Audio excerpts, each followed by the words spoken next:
Bomb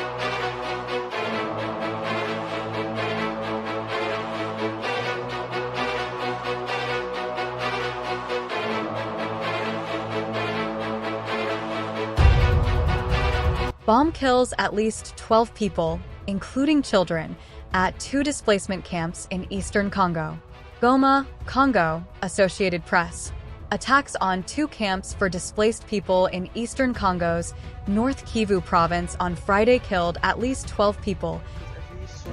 Hi girl, I'm just letting you know, my name is Joy. This is the Focus Congo team behind me. We just got back from the area that got bombed yesterday.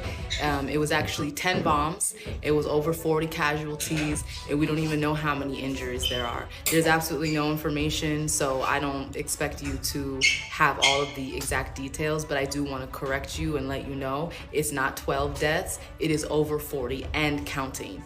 And the casualties, we don't even have those figures yet. We don't even know where they are. There are children without mothers and fathers now. People have lost their homes. This is probably one of the worst cases that we've seen here in Goma, and it's getting worse every single day. So just thought I'd update you from people who are currently on the ground working in the displacement camps. Thank you for talking about it. Love you. Bye. Including children, according to local officials, an aid group, and the United Nations. The UN said in a statement that bombs hit 2 camps for displaced people in Lac-Vert and Maguna, near the city of Goma, the provincial capital of North Kivu. The UN called the attacks a flagrant violation of human rights and international humanitarian law and may constitute a war crime. Lieutenant Colonel Njike Keiko, a Congolese army spokesperson, blamed the attacks on a rebel group known as M23, with alleged links to Rwanda, in a statement provided to the Associated Press. The M23 rebel group denied any role in the attacks and blamed Congolese forces in a statement published on X. Details from the area were still emerging on Friday. A UN spokesperson, GEN0SIDE, told the AP that at least 12 people were killed and more than 20 injured in the attacks. Save the Children, an aid group, said it was present at one of the camps when shells struck close to a busy marketplace ahead of their vehicle. It said dozens were injured, mostly women and children, and the death toll was still unclear. Congo's president, Félix Tshisekedi, who was traveling in Europe, decided to return home Friday following the bombings, a statement from his office said. Tshisekedi has long alleged that Rwanda is destabilizing Congo by backing the M23 rebels. UN experts, along with the US State Department, have also accused Rwanda of backing the rebels. Rwanda denies the claims.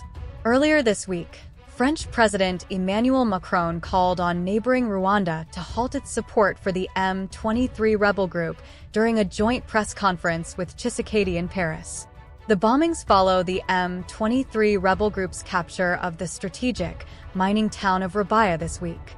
The town holds deposits of tantalum, which is extracted from coltan, a key component in the production of smartphones.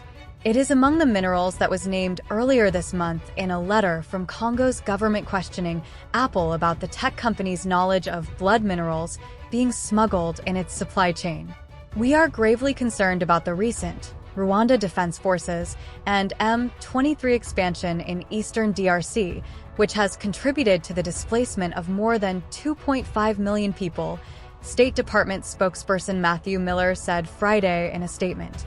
We call on both parties to respect human rights and adhere to applicable obligations under international humanitarian law. The decades-long conflict in eastern Congo has produced one of the world's worst humanitarian crises, with over 100 armed groups fighting in the region, most for land and control of mines with valuable minerals. Some are fighting to try to protect their communities. Many groups are accused of carrying out mass killings, rapes, and other human rights violations.